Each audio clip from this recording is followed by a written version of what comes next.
পরম প্রেমময় শ্রী শ্রী ঠাকুর অনুকূলচন্দ্র বলছেন, সৎসঙ্গ প্রাণের জিনিস।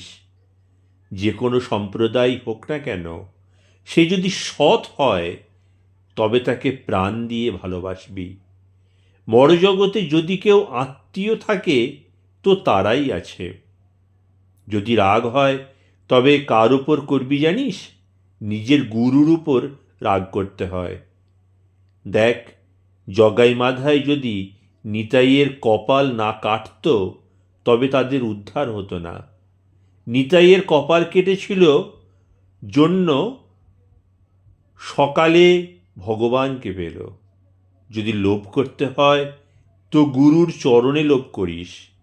দেখ, যদি অহংকার করতে হয় তবে বলবি আমি পরম পিতার সন্তান। আর যদি মোহিত হতে হয় তবে পরম পিতার মুখের দিকে চেয়ে থেকে একেবারে মোহিত হয়ে যাবি। সব গুরু, সব গুরু।